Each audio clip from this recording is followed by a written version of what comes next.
Okay, I wonder if this has ever happened to you because it's happened to me. You make an appointment with someone for lunch or for coffee, you pick the time and the place, and then you get there early and you begin waiting and waiting and waiting, only to realize that the person that you are waiting on is waiting on you in a different location at the same chain restaurant. And then after a quick call or text, one of you gets in the car and you drive over to the place where the other person is, and then you laugh at how foolish that was. If that has ever happened to you, please give me a hand raise. Good, because I thought I was the only one. If you have a Bible, do this. Open it up to Psalm 40. As the title of the message today is Who's Waiting on Who? Because as hard as it is to believe, sometimes when we think we're waiting on God, He's actually waiting on us, wanting to teach us something about ourselves or our circumstance. And we're sitting in the wrong restaurant, so to speak, just like in my silly example. If you're joining us for the first time, I want to welcome you to Highpoint at Home. Thanks for tuning in today. We're in a series from the book of Psalms entitled Rhythms of the Soul. And Psalm 40 reveals a couple things. What we're to do as we wait on God and what God is doing as He waits on us. See, waiting, it is a necessary ingredient in the Christian life. There's no question about that. It's essential. But I think it would help if we took a fresh look at it. And instead of only acknowledging that we wait on God, we also need to acknowledge that at times, God waits on us. So we might want to think of it this way. Instead of just saying we are waiting on God, we might as well say we are waiting with God, because He's usually waiting on us too. And that's what we see here in this psalm. So we're going to dig into all 17 verses. Get ready to roll up your sleeves and go to work, because I want to share several thoughts with you on what it really means to wait with God.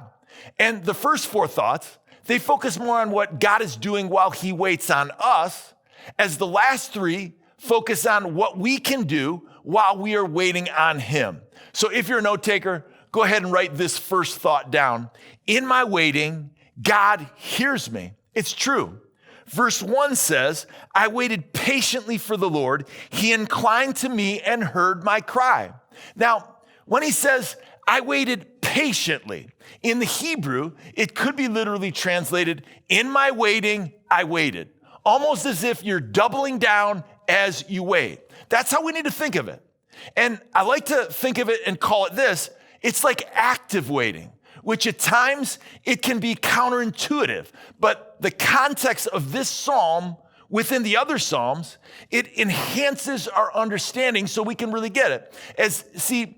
David has been waiting and waiting and waiting on God without much response. This is evidenced as we read through Psalms 25, 27, 37, 38, and 39, the ones leading up to this psalm. And finally, when we get to Psalm 40, it reveals what it looks like for us to wait with God, because our waiting is not just to be passive, but it's got to be active, as God's waiting on us and we're waiting on Him. But is God really listening as we wait? Because at times, even in my own life, I can feel like He's not. Well, that's why David uses the word inclined. It's an interesting one. Sometimes it's translated turned, as in He turned to me, which literally means in the original language that He bends over or stoops down. It's what a parent does to a child when they want to listen. They bend over to hear every word. That's what God is doing when we're calling out to Him in the wait. He's bending down to listen to us. We see this truth repeated over and over in the Psalms, that when we wait, God's not ignoring us. He hasn't put us in some, celestial doghouse, but God hears us as we cry out to Him. He's listening to us. Let me give you several examples. Psalm 10:17 says, O Lord, you hear the desire of the afflicted. You will strengthen their heart. You will, there it is, incline your ear. Psalm 18:6, in my distress, I called upon the Lord. To my God, I cried for help. From His temple, He heard my voice and my cry. To Him, it reached His ears. Psalm 34:6, this is one of my favorites. The poor man cried, because that's what we all are without God. We are poor. And the Lord heard him and saved him out of all his troubles. The only time God doesn't or isn't listening to us is when we aren't listening to him. Look what it says in Psalm 66:18. If I had cherished iniquity in my heart, the Lord would not have listened. And Psalm 139 in verse 4, it adds, even before a word is on my tongue, behold, Lord, you know it altogether, as he knows what we're going to say. So what can we deduce from all these verses that we've just covered? Make no mistake, in the midst of your waiting, in the wait, God is listening to you. God is hearing you. Make no mistake, God is interested in what you have to say. He's stooping down to listen to every word. Second thought, as we wait with God. In my waiting, God cares for me. Notice how David describes it in verse 2. He drew me up from the pit of destruction, out of the miry bog, and set my feet upon a rock, making my steps secure. Question, what was David's pit of destruction? I mean, did he literally fall into a hole or something? Well, of course not. But it felt that way. And for him, just like for us, the pits of destruction represent the trials that we find ourselves in. And we can identify 3 specific trials in this psalm that David was going through. First, he was wrestling with much personal sin, and it was eating away at him. Notice what he says in verse 12.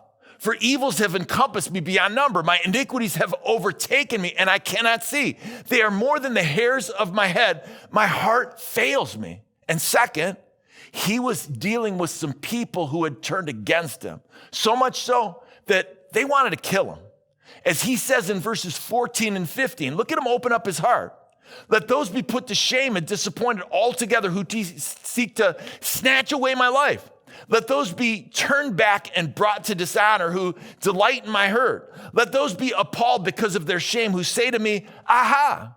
And third, as we read between the lines, I don't think it's stretching the text too far to say that he was dealing with much anxiety, stress, and guilt. And these are the things that affect our mental health.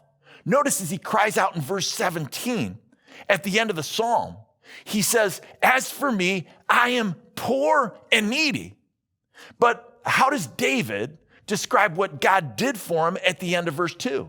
He says, I love this. God sets my feet upon a rock, making my steps secure. Man, I love that picture. Recently, while on vacation, our whole family, we went on a hike together. Jody and I, along with our 3 daughters and the 2 son-in-laws. It was a steep climb as we went a mile and a half up over 2,500 feet. On the way down, the boys wanted to have a little competition. They wanted to see who would have the least amount of slips or falls, and each of us was responsible to count our own. Well, I've never backed down from a challenge, especially one that I know I can win. So after I reminded them about the fact that I just had hip surgery, the competition was on. Next thing I know, they all rush ahead, including my wife, Jody. Now, my strategy was to take it slow and easy so that I wouldn't stumble or fall. Plus, if they were that far ahead of me, it was my word against theirs as to what constitutes a slip or fall. Then it happened.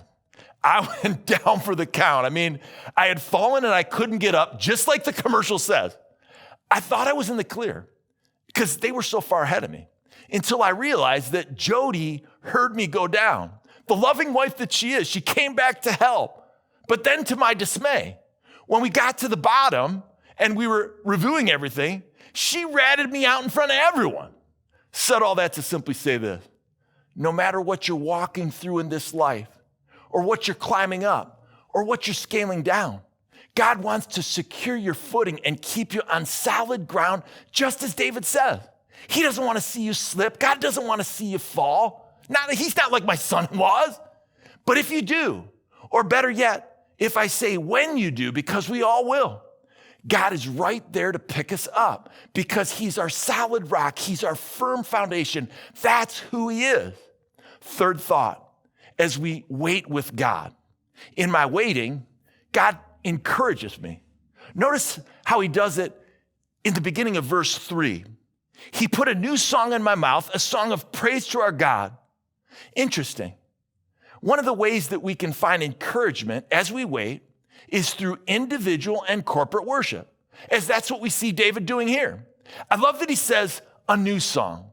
as I imagine David writing the lyrics to this new song with his instrument in hand, despite the pain, despite the difficulty, despite the fact that he was waiting on God, that's an example for us of waiting, active waiting, no question about it. And the psalmist in Psalm 34 says, I will bless the Lord at all times. His praise shall continually be in my mouth. Let me give you this picture. Many times I see people coming into the worship centers at each of our locations, and it seems as if they're carrying the weight of the world on their shoulders. Man, I can see it on their faces. It's almost as if they're carrying a literal weight, a dumbbell like this. And I mean, they're carrying this in. But then the music starts, and as they have an opportunity to enter into worship, they are free to let go of the burden. They're free to let go of the pain.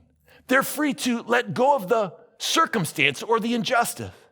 And not that it goes away forever, but just for that instant, just in that moment of worship, they're able to forget about it. And when the worship time is over, sometimes they don't feel the need to go ahead and pick it up again. Or other times when they do, or they have to, because sometimes we can't rid ourselves of all the pain this life brings. It just feels a little lighter, if you will. And there's just something about it that, man, I can handle this at least for the moment, or until the next time we gather, as they've experienced the presence of God in their life, and he has brought peace and comfort and strength. That's what David is teaching us to do. And that's one of the many reasons why it's important for us to worship together corporately, to come together to worship. I've shared this previously. My concern for the times that we find ourselves in, when all of us were just not quite back yet for in-person services, is that we're missing out on an opportunity to worship together corporately. Please know that I understand the appropriate level of caution that we all need to take during this pandemic. I'm not trying to push anyone back who is at risk. But let's not let our caution turn into complacency when it comes to worshiping corporately, because we desperately need to be together, because we're carrying all this weight. And when we come together and worship him, we experience God in a new and a fresh way. Notice the end result of worship in verse 3. I mean, this is amazing. It says, many will see and fear and put their trust in the Lord, which it's a truly amazing thought that God will use the pain and suffering that you and I experience as we wait on him, as he waits on us, to draw more people to himself into God's kingdom. Man, that's awesome. The fourth thought, as we wait with God. In my waiting, God blesses me. How? Well, I see three specific ways in this psalm. First, as I remain humble. That's what David's getting at in verse 4 when he writes, blessed is the man who makes the Lord his trust, who does not turn to the proud, to those who go astray after a lie. Here we see David's humility getting tested in the midst of the wait, as he's being negatively influenced by some arrogant people. And the worst thing that can happen when you rub shoulders with people like that is that you become like them. And if we're honest, it can happen to all of us. Remember, humility is the root from which all Christian virtue shoots. Without it, we've got nothing. Nothing that resembles godliness and Christ-likeness, and that's what we're going for. Andrew Murray, he said this, pride must die in you or nothing else will live in you. And secondly, as I remain focused, that's how we get blessed.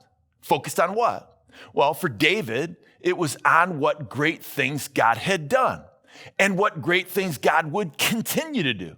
As he cries out at the beginning of verse 5, you have multiplied, O Lord my God, your wondrous deeds, there it is, and even your thoughts towards us, none can compare with you. Maybe you're waiting on God for something you've been asking him for a long time, something that aligns with what you think he wants, something that would not only help you, but someone you love, something that would alleviate the pain and suffering in your home or even in our world, something that someone needs and they may not even realize it or know it yet for themselves, something that is good for the growth of God's kingdom. If that's you, please hear my heart. You're not alone. But let me ask you this. Are you able to rejoice in what God has done? Are you able to rejoice in what God is doing? Are you able to rejoice in what God will do as you trust him, like David? Because he's modeling a mature faith as he actively waits. And thirdly, don't miss it. As I speak up, it says in Psalm 40, the beginning of verse 5, I will proclaim and tell of them, yet they are more than can be told. He's talking about the stories, what God did and all he is doing. And as we see in verses 9 and 10, when he says, I have told the glad news of deliverance in the great congregation. Behold, I have not restrained my lips. As you know, O Lord, I have not hidden your deliverance within my heart. I have spoken of your faithfulness and your salvation. I mean, that's what David is doing. He is speaking up about God. David doesn't dial down his testimony to others as he waits in the pit of destruction. He dials it up. And that's another mark of a person who is mature in their faith. It reminds me of the Christian who's in the hospital with a doomsday diagnosis, who's sharing their faith with the staff of nurses, the doctors, and anyone else who listen, as they are in need of encouragement, but they're the ones to give the encouragement. Man, when I see that in a person, I just hope and pray that if it was me, that would be the way that I would respond in that same way, with so much love and maturity and faith. Now, let me share the three final thoughts as we wait with God. These three focus more on what we can do as we actively wait on him. As I wait, I will trust God. Notice how David measures whether or not he truly trusts God in verses 6 through 8. He says, in sacrifice and offering, you have not delighted, but you have given me an open ear, burnt offering and sin offering you have not required. Then I said, behold, I have come. In the scroll of the book, it is written of me, I delight to do your will. Oh my God, your law is written in my heart. Meaning that God is not delighted in burnt offerings and in sin offerings, but rather God is delighted in our obedience to him, in our willingness to do what he says. That's what measures whether you truly trust God and ultimately love him. If you are willing to do what he says, even as you wait, that's the key. That's why David says at the end of verse 8, he says, I delight to do your will, O God, in the midst of my waiting. And let me add this essential truth as we relate this to ourselves and to those we love. As they, in the Old Testament, were waiting for the Messiah to come, the long-anticipated deliverer of Israel, in those Old Testament days, the sacrifices and the burnt offerings, they enabled the people to get right with God as best they could until the ultimate and most perfect sacrifice came, Jesus, the Messiah. And this perfect and sinless sacrifice would provide redemption and hope to all who put their faith and trust in him. That includes you and me.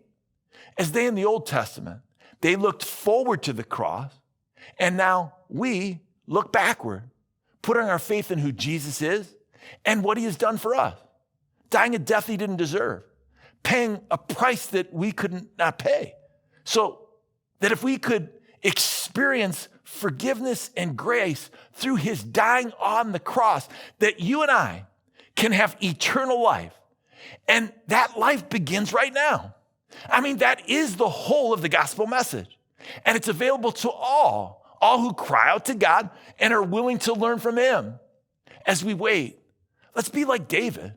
As David cries out in Psalm 25:5, he says, lead me in your truth and teach me, for you are the God of my salvation. For you I wait all the day long.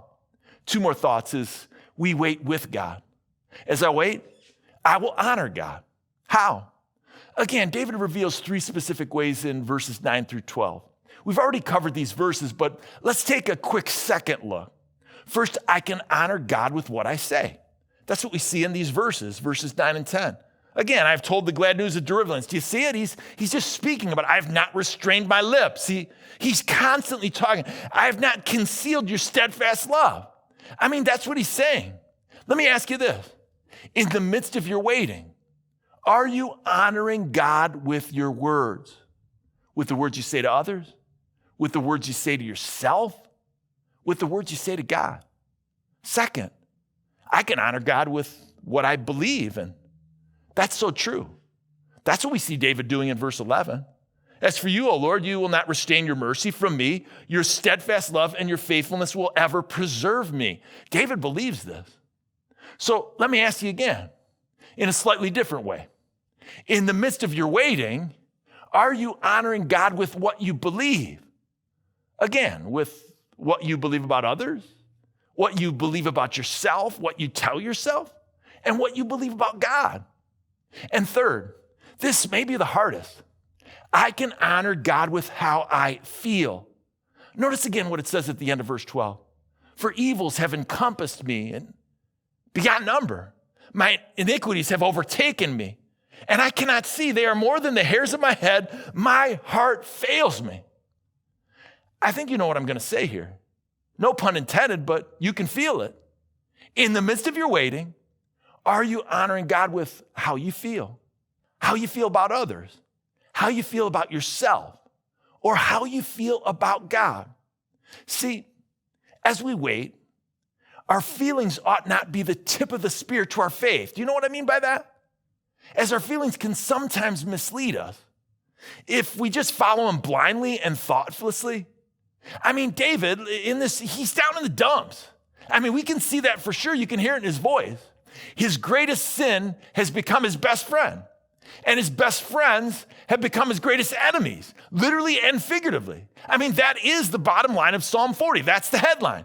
But even in all this, he makes sure that his response is guided by his faith and not his feelings. And the same needs to be true of you and me. Now, watchman Nee, he warns that our feelings can change as the world changes. Interesting thought. He goes on to say that they can cause the believer to lose his or her spiritual balance. I believe that to be true. And I think we're seeing that today in our world, that people are losing their spiritual balance. Let's make sure that as we wait, we don't lose our balance. And we honor God with what we say and what we believe and how we feel. I find great comfort in a lot of what C.S. Lewis writes. It's a huge challenge to me to think more deeply and critically, especially something as simple as this. Though our feelings come and go, God's love for us does not. Lastly, this is what we can do as we wait. As we wait, I will glorify God. I mean, that sums it up entirely. That's the common denominator to all these things, that we will show God off, that we will seek to please him and honor him. And with who? Again, let's take our cues from David. I will glorify God with all who turn against me. That's what he's referring to in verses 13 through 15. You can feel the raw emotion in his voice as we've looked at this already. And this is why I love the scriptures, as they reveal where David is in real time. He's not at the top of his game when it comes to glorifying God with his enemies, if we're honest. He needs God's help. That's why he cries out, be pleased, O Lord, to deliver me. O Lord, make haste to help me. Let those be put to shame and disappointed altogether who seek to snatch away my life. Let those be turned back and brought to dishonor who delight in my hurt. Well, I don't know about you, but that's a prayer I think I can pray for those who have hurt me, those who have turned on me, those who don't like me anymore. Let those be turned back and brought to dishonor who delight in my hurt. Hey, one of the hardest things for any of us to do as a mature Christian is to glorify God in the midst of rejection and injustice and hatred. But we all need to do it. As Dr. Martin Luther King said, returning hate for hate multiplies hate, adding deeper darkness to a night already devoid of stars. Darkness cannot drive out darkness. Only light can do that. Hate cannot drive out hate. Only love can do that. And who else do we need to glorify God with? Well, it might surprise you in the text. I need to glorify God with all those in the household of God, the community of faith. For us, it's the church. That's who he's referring to in verse 16. But may all who seek you rejoice and be glad in you. May those who love your salvation, there it is, say continually, great is the Lord. It's a picture that we're united. And if we're honest, we in the church, we're a bit far from that. We need to stop the infighting. It's not glorifying to God. The friendly fire that is dividing us and hurting us, it's the silent killer in the church. We're hurting ourselves and we're hurting our witness to this lost world. Fighting over non-essentials, fighting over the traditions of man versus the commandments of God. Fighting for our own personal preferences and opinions rather than biblical convictions and truth. St. Augustine, he's credited with saying this many years ago, centuries ago. And believe me, we need to heed it more now than ever. In essentials, unity. In non-essentials, liberty. In all things, charity. So as we close this message, we're going to be taking communion as a church family, whether you're in one of the physical locations or you're in the comfort of your own home. And communion, it's a time of self-reflection on who Jesus is and what Jesus has done for us. And I know many of us were sitting patiently, just like David said at the beginning of the psalm. I waited patiently for the Lord, doubling down in this time and season of waiting on something or waiting on someone. And I want you to know this as you wait. It's not just a slight nuance of language that I'm talking about today. It's so much more than that. When I say we need to wait with God, because he may be waiting on you, just as you're waiting on him. And I don't know about you, but I've learned, as I've waited on God, he never seems to work fast enough. That's the truth. At least that's how I feel. So why not think of it as we're waiting with him, as David does? Let's bring that thought to the communion table today as you take the bread and the cup, that we're waiting with God. It can make all the difference in the world, as waiting is an essential aspect of the Christian life. You can't get beyond it. It's going to happen. And this waiting can go both ways, as we've talked about today. Because as we wait with God, God hears us. God cares for us. God encourages us, and God blesses us. And this makes it all more easier for us to trust God, honor God, and glorify God. Father, thank you for Psalm 40. Faith comes by hearing, hearing by your word. And I would ask now, as we enter into a time of communion and reflect upon who you are and what you've revealed, that we would examine ourselves and that, Lord, you would help us. We're crying out to you, Lord. Help us to wait with you as we look to you, as we're guided to you. I pray in Jesus' name, amen.